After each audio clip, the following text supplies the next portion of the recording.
Oke, Assalamualaikum warahmatullahi wabarakatuh.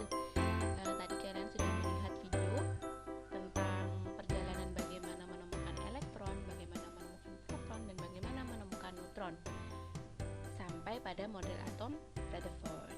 Oke, nah dari model atom Rutherford seperti yang sudah Ustazah perlihatkan di sini yaitu seperti ini ya. Ada inti atom dan juga ada elektron yang mengelilingi atom. Nah, pertanyaannya adalah apakah model ini sudah benar dan sudah tepat seperti inilah atom yang sesungguhnya? Nah, ternyata model ini belum sempurna. Jadi masih ada banyak penyempurnaan yang lain. Ternyata ketika elektron mengelilingi inti atom seperti yang dikatakan Rutherford, elektron suatu saat akan kehilangan energi karena benda yang berputar terus-menerus suatu saat akan kehilangan energi ketika pergerakan benda itu selalu sirkular. Seperti hukum fisika. Nah, oleh karena itu, maka bentuk atom neutron Rutherford ini masih belum bisa diterima karena masih belum sepenuhnya benar. Jadi ada sesuatu yang masih belum sempurna. Oleh karena itu, masih banyak penelitian-penelitian yang dilanjutkan. Salah satunya adalah penelitian dari Niels Bohr. Suatu atom atau molekul ketika dia dialiri listrik dengan tegangan tinggi, maka dia akan memancarkan sinar dengan panjang gelombang tertentu. Seperti yang dilakukan oleh Crookes pada sinar katoda. Nah, Bohr menggunakan percobaan yang sama. Dia menggunakan tabung hidrogen yang dialiri listrik bertegangan tinggi. Nah, ketika tabung hidrogennya sudah menyala, kemudian dia lewatkan sinar dari tabung hidrogen tadi ke sebuah prisma. Ternyata dia muncullah beberapa warna, yaitu violet, blue green, dan juga red. Dari sini kemudian Bohr berpikir, kemungkinan ada tingkat energi tertentu di dalam atom yang ditempati oleh elektron. Jadi di sini kita mulai berpikir di mana elektron tinggal di dalam atom. Maka muncullah postulat Bohr, yaitu elektron sebenarnya bergerak mengelilingi inti pada suatu tingkat energi tertentu, atau ada lintasan tertentu yang disebut sebagai tingkat energi, atau kita sebut sebagai kulit atom. Nah, selama berada pada lintasannya, elektron itu tidak memancarkan energi radiasi, tidak seperti pernyataan Rutherford. Nah, saat menyerap energi, barulah elektron itu berpindah ke tingkat yang lebih tinggi dan akan kembali ke posisi awalnya, ke rumah awalnya, ke lintasan awalnya dengan memancarkan energi radiasi atau energi emisi.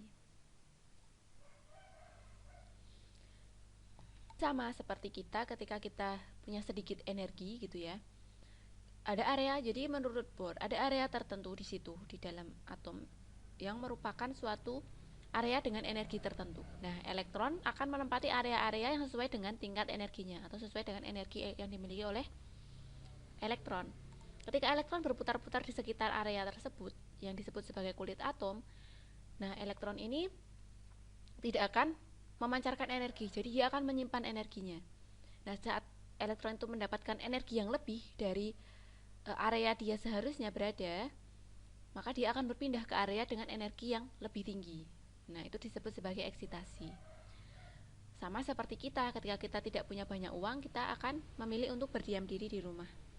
Ketika kita mendapatkan banyak uang atau lebih banyak uang, maka kita akan berpikir, kita akan piknik nih ke Jakarta, ke Bandung, dan sebagainya. Nah, sama, elektron juga akan piknik ke tingkat energi yang lebih tinggi, disebut sebagai eksitasi, karena dia excited, energinya banyak. Nah, selama piknik itu, dia akan kembali ke rumah awalnya atau ke tingkat energi awalnya. Nah, itu. Nah, disebut sebagai emisi. Ketika dia kembali pulang, sama seperti kita ketika kita keluar kota, kita akan pulang, kita mengeluarkan uang untuk travel gitu ya, istilahnya. Nah, elektron juga sama. Ketika dia berpindah ke tingkat energi yang lebih tinggi dan dia mau pulang ke posisi awalnya, dia akan melepaskan energi. Dia akan mengeluarkan energi yang disebut sebagai energi emisi. Nah, kalau kita lihat ada benda berwarna merah, berwarna hijau, berwarna biru. Nah, itu sebenarnya adalah energi yang dikeluarkan oleh elektron yang disaring oleh retina mata kita. Model atom Bohr.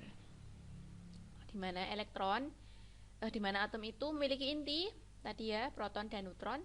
Kemudian ada elektron yang berputar mengelilingi inti atom pada lintasan-lintasannya tertentu. Jadi ada tingkat-tingkat energi, ada lapisan-lapisan energi tertentu yang disebut sebagai kulit atom. Nah, elektron menempati kulit ini. Di mana elektron menempatinya? Nah, itu dari yang paling dekat dengan inti, kemudian semakin keluar dan semakin keluar. Semakin dekat dengan inti atau semakin dekat dengan kita, dengan rumah kita, maka kita tidak memerlukan banyak uang.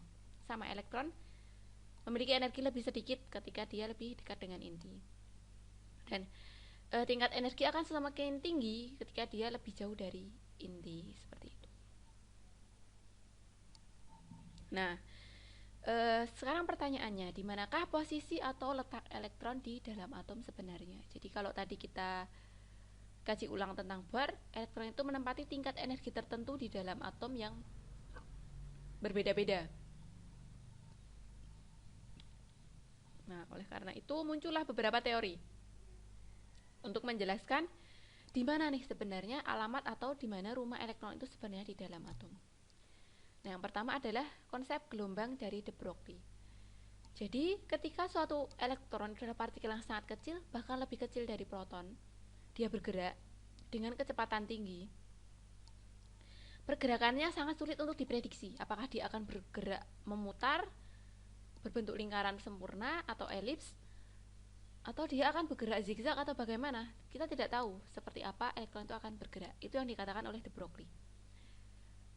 Jadi ketika elektron itu karena dia sangat kecil, dia partikel yang sangat kecil, dia bergerak dengan kecepatan tinggi, maka suatu saat dia akan memiliki sifat seperti gelombang.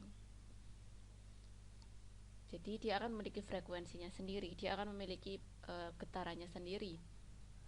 Makanya de Broglie mengatakan bahwa elektron itu bertindak sebagai suatu partikel atau materi, tapi dia juga bersifat sebagai gelombang yang disebut sebagai dualisme materi.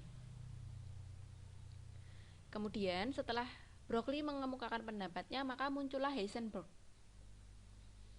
Nah, tadi kita tidak bisa mengukur kecepatan kalau misal itu motor bergerak dengan kecepatan tinggi, kita masih bisa mengukur kecepatan dia bergerak berapa, posisinya dia di mana, dia akan tiba di mana, dia kira-kira akan terpentalnya kemana. Itu adalah momentum fisika. Tapi ketika itu adalah benda yang sangat kecil seperti elektron dan bergerak dengan kecepatan tinggi, kita tidak bisa memprediksi pergerakannya itu di mana dan posisinya dia akan berada di mana. Jadi menurut Heisenberg, kita tidak mungkin bisa menentukan posisi atau momentum elektron itu secara bersamaan di manakah dia berada dengan teliti. Jadi kita hanya bisa memprediksi. Nah, itu yang dimaksud dengan ketidakpastian. Jadi tidak pasti itu elektron itu berada di mana, saat ini posisinya di mana, dia berada berapa milimeter atau berapa nanometer dari inti, tidak bisa. Nah, kemudian muncullah setelah ketidakpastian Heisenberg, muncullah teori mekanika gelombang dari Erwin Schrödinger. Nah, ini sama dengan menggunakan persamaan matematika dan fisika. Elektron merupakan suatu gelombang tadi ya, kata si de Broglie. Maka dia akan memiliki fungsi gelombang. Jadi dia memiliki getaran sendiri, dia akan memiliki frekuensi sendiri. Jadi elektron akan bergerak dengan energi dan jarak tertentu dari inti, tapi tidak bisa dipastikan di mana posisinya. Nah, kita hanya bisa memastikan daerah kebolehjadian yang paling besar atau daerah dengan kemungkinan yang paling besar di situ elektron akan berada, atau keberadaan elektron di situ mungkin, yang paling mungkin. Nah, itu yang kita sebut sebagai suborbital atau orbital.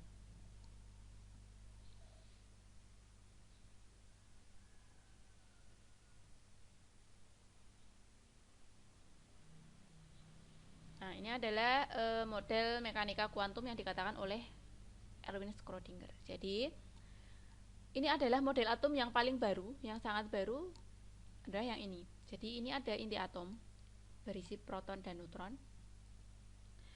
Dan beberapa radius dari inti atom itu ada awan-awan elektron. Jadi ada elektron, ada daerah kemungkinan di situ elektron ada. Jadi di daerah yang putih ini berarti di sini elektron sangat tidak mungkin ada, atau kemungkinannya sangat kecil ada elektron di sini. Dan yang daerah yang dicetak tebal ini adalah kemungkinan terbesar elektron ada di sana. Jadi kulit-kulit elektronnya itu adalah ini. Jadi apakah dia ada, mungkin dia bisa ada di sini, di sini, di sini, atau dia bisa ada di sini, atau di sini, atau di sini. Itu tergantung dengan nanti dia posisinya di mana. Kita tidak bisa memprediksi secara pasti, tapi kita hanya bisa memprediksi kemungkinan kalian akan menemukan elektron di area ini dan di area ini, seperti itu. Ini adalah model mekanika kuantum. Jadi kalau digambarkan sekarang yang seperti ini adalah inti atom, dan ini adalah gelombang-gelombang elektron, pergerakan elektron seperti ini ya. Semakin terang dia, mungkin elektron berada di sana gitu. Nah, oleh karena itu elektron di dalam atom tadi diprediksi dengan mekanika kuantum sebagai sebuah hanya sebagai kemungkinan terbesar, daerah dengan kemungkinan terbesar di mana ada elektron di sana. Nah, itu diprediksi dengan 4 bilangan kuantum. Ada bilangan kuantum utama, itu menunjukkan energi atau tingkat energi atau kulit atom. Nah, itu adalah lingkaran-lingkaran yang kalian lihat pada model atom Bohr. Nah, di dalam tingkat energi sama seperti kita tinggal di sebuah rumah, ada lantai-lantainya. Nah, di setiap lantai itu ada ruangan, sama. Di setiap lantai atau tingkat energi elektron itu ada ruangan yang disebut sebagai subkulit. Nah, itu dinyatakan dengan kuantum azimut. Nah, kamar-kamarnya itu ada S, ada P, ada D, dan ada F. Kemudian yang ketiga ada bilangan kuantum magnetik. Itu adalah orbital yang ditempati elektron di dalam subkulit. Jadi atau ruang-ruang kamar-kamar di dalam subkulit tadi itu. Jadi di dalam sebuah ruangan ada kamar-kamarnya sendiri. Nah, itu adalah kuantum magnetik. Kemudian ada kuantum spin atau S. Nah, itu adalah posisi elektron, apakah dia menghadap, apakah dia berputar searah jarum jam atau dia berputar berlawanan arah jarum jam di dalam ruangan tersebut. Contohnya seperti ini. Jadi Ustazah langsung berikan saja contohnya. Jadi prediksi keberadaan elektron atau posisi elektron di dalam atom itu seperti ini. Yang pertama itu ada kulit-kulitnya. Nah, boleh ke daerah-daerah di mana mungkin elektron ditemukan yang paling padat. Nah, ini ada kulit pertama, itu yang paling dekat dengan inti, itu adalah bilangan kuantum utama atau N. N sama dengan 1, berarti ini adalah kulit yang pertama yang paling dekat dengan inti atau sering disebut sebagai kulit K. Nah, kulit K ini memiliki subkulit atau bilangan kuantum azimut yaitu S. Jadi ada satu ruangan di lantai 1 itu yaitu ruangan S. Nah, di dalam ruangan S nanti ada elektronnya. Nah, karena ini ruangannya cuma 1, maka hanya punya 1 kamar gitu. Terus di lantai yang kedua ini ada 2 ruangan, yaitu ada S dan ada P. Jadi SPD ini adalah bilangan kuantum azimut atau sering disebut sebagai L atau subkulit. Nah, S itu punya 1 ruangan lagi. Ruangan S itu cuma punya 1 kamar yaitu M. Nah, yang P itu punya 3 kamar. Nah, yang D itu punya 5 kamar. Seperti itu. Nanti akan kita bahas penerapannya saja biar tidak bingung. Nah, bagaimana prediksi pengisian elektron di dalam atom? Nah, ini sudah saya contohkan. Ini ada kulit-kulit atom. Untuk saat ini baru ditemukan 7 kulit. Ada 7 kulit. Untuk saat ini ya, K, L, M, N, O, P, dan Q. Semakin ke dalam atau semakin dekat dengan inti, tingkat energinya itu paling rendah. Semakin keluar itu semakin tinggi. Jadi Ustazah taruh di sini K, itu yang paling dekat dengan inti, tingkat energi paling rendah. Semakin keluar ke Q itu energinya semakin tinggi. Nah, pengisiannya bagaimana? Ini adalah aturan Aufbau namanya. Jadi satu elektron, satu kulit, satu lantai K ini punya satu ruangan yaitu S yang diisi apabila penuh yaitu oleh 2 elektron. Jadi pengisiannya berurutan dari kulit yang paling rendah atau dengan tingkat energi yang paling rendah ke kulit dengan tingkat energi yang paling tinggi. Urutan sesuai dengan arah panah. Nah, ini sudah dinamakan sebagai aturan pengisian Aufbau. Nah, contohnya langsung Ustazah beri contoh saja. Ini ada atom helium atau He dengan 2 elektron. Nah, masih ingat ya, di sini adalah jumlah proton atau jumlah elektron. Jadi 2 ini adalah jumlah proton atau jumlah elektron. 2 He berarti punya 2 elektron. Nah, karena dia punya 2 elektron, kita langsung dari kulit paling pendek dulu, paling rendah dulu, yaitu kulit S. Kita karena tadi S itu cuma satu ruangan, kita taruh satu ruangan. Kita isi elektronnya 1, 2. Ini spin up. Posisi elektronnya searah jarum jam dan berlawanan arah jarum jam, atau spin up dan spin down. Karena sudah 2 berarti kita bisa menyatakan alamat atau konfigurasi elektron di dalam atom itu adalah 1s2. Jadi untuk helium itu adalah 1s2. Nah, 1s2 itu namanya konfigurasi elektron. Dan yang kotak berisi elektron ini disebut sebagai diagram orbital. Oke, Ustazah berikan contoh yang lain. Ini ada 6 karbon, yaitu karbon dengan 6 elektron. Nah, kita taruh 1 di sini ya, karena ini 1 dulu dari bawah. 2s sesuai arah panah. Karena S itu ruangnya 1, berarti kita kasih 1 dan 2P. P itu punya 3 ruangan, 3 kamar. Sekarang kita isi elektronnya 1, 2, 3, 4, 5, 6. Jadi kalau satu ruangan itu kita isi penuh dulu. Kalau punya satu ruangan tapi punya 3 kamar, ini ya 1, 2, 3, kita isi semuanya penuh dulu kamarnya. Jadi kita isi satu-satu dulu sampai penuh. Nah, jadi ini 1s2 karena isinya 2, 2s isinya 2, 2p isinya 2. Nah, jadi konfigurasi elektron untuk karbon itu adalah 1s2, 2s2, 2p2. Nah, selain konfigurasi yang seperti ini atau alamat elektronnya seperti ini, seperti kuantum, kita bisa juga yang lebih sederhana dengan konfigurasi per kulit atau ikut konfigurasi Bohr. Yaitu sudah saya tuliskan di sini. Angka maksimal untuk setiap kulit adalah 2, 8, 18, dan 32. Jadi untuk 6 kita tuliskan dulu karbon 6 elektron, jadi kulit pertama berisi 2 dan kulit kedua berisi sisanya 4. Gitu ya. Oke, satu contoh lagi. Ini ada elektron, 7 elektron yaitu nitrogen. Nah, ada 1, 2, 3 sama ini ya. 1, 2, 3. Kita isi 1, 2, 3, 4. Nah, ingat ini ada 3 kamar. Kita isi dulu satu-satu. 5, 6, 7. 1s2, 2s2, 2p3. Nah, kalau kita mau tuliskan konfigurasi elektronnya berarti 1s2, 2s2, 2p3 dengan konfigurasi elektron per kulit. Nah, sama 7n kita isi dulu penuh kulit pertama dengan 2 elektron dan kulit kedua dengan 5 elektron.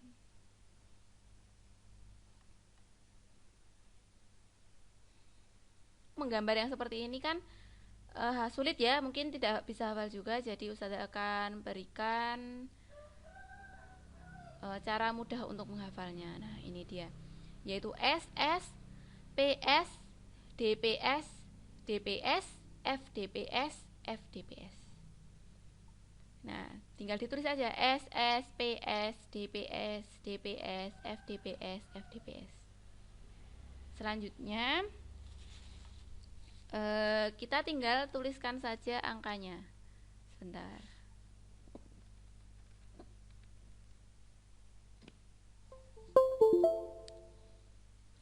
tinggal kita tuliskan saja angkanya. Jadi tadi sudah ditulis S, S, P, S, P, S, D, P, S, D, P, S, F, D, P, S, F, D, P, S. Sekarang S kita mulai dari angka 1,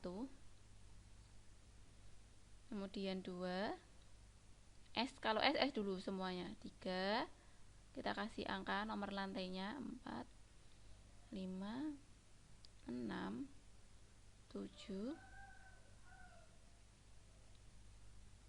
1, 2, 3, 4, 5, 6, 7.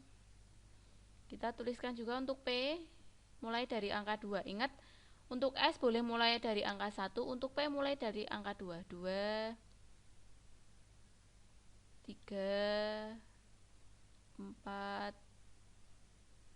5, 6, 7. Nah, untuk yang D kita mulai dari angka 3. 3, 4, 5, 6. Untuk yang F kita mulai dari angka 4. 4, 5, dan seterusnya.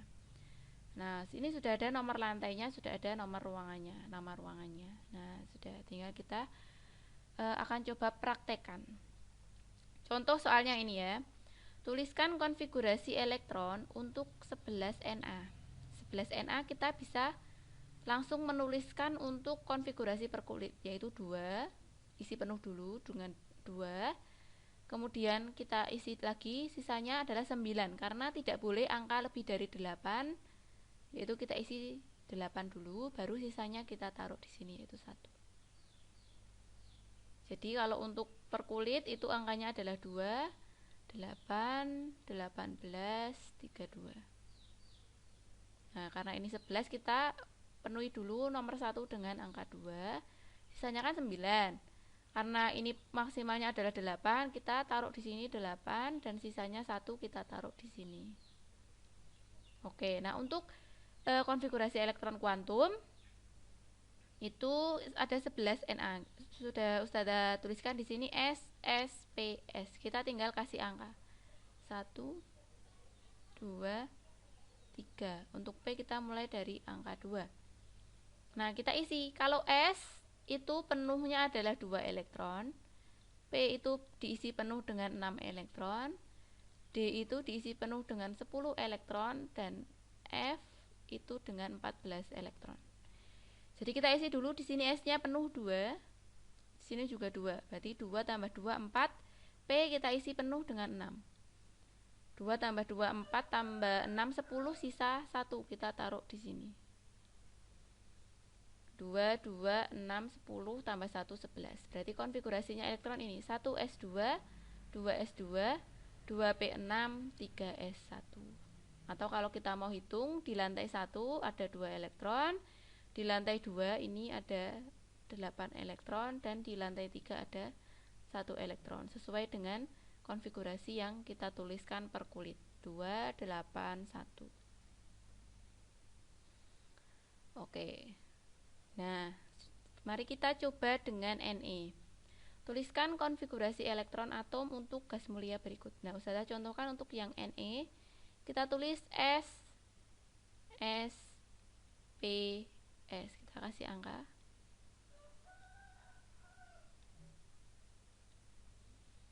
Satu, 2, 3. Untuk P kita mulai dari 2. Kita isi dulu 2, karena S itu penuhnya 2. P itu kita penuhnya 6. 2 tambah 2, 4 tambah 6, 10. Berarti kita tidak usah gunakan ini. Berarti konfigurasinya 1s2, 2s2, 2p6. Kalau dituliskan konfigurasi per kulit berarti 2, 2 tambah 6, 8. Nah, untuk AR ini kita tuliskan sama S, S, P, S. Kita kasih angka 2, 3. Kita mulai dari angka 2 untuk P.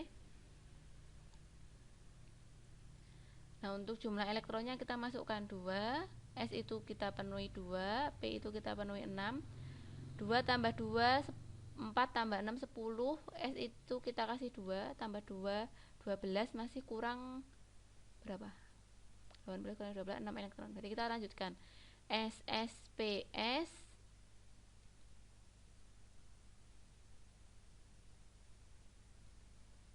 kita lanjutkan PS. Berarti kita ini P-nya 2, berarti ini 3, S-nya 3, berarti ini 4. Nah, kita coba isi lagi dengan elektron. Ini sudah 2 tambah 2, 4 tambah 6, 10 tambah 2, 12. Kita isi 6. 2 tambah 2, 4 tambah 6, 10 tambah 2, 12 tambah 6, 18. Pas, berarti kita tidak perlu. Berarti 2, 2, 6, 10, 12, 18. Pas ya. Sekarang kita kalau mau nuliskan yang per kulit, ini di lantai 1 ada 2. Ini ya, lantainya tuh nomornya ini. Di lantai 2 ada 2 tambah 6, 10. 8. Di lantai 3 ada 2 tambah 6, 8. 2, 8, 8. Nah, dan seterusnya. Untuk nomor 3 dan nomor 4 silahkan dicoba sendiri. Oke, sudah Ustazah akhiri penjelasan pada siang hari ini dengan prediksi atau cara menentukan posisi elektron di dalam atom. Oke, sudah akhiri. Jazakumullahu khairan katsira. Assalamualaikum warahmatullahi wabarakatuh.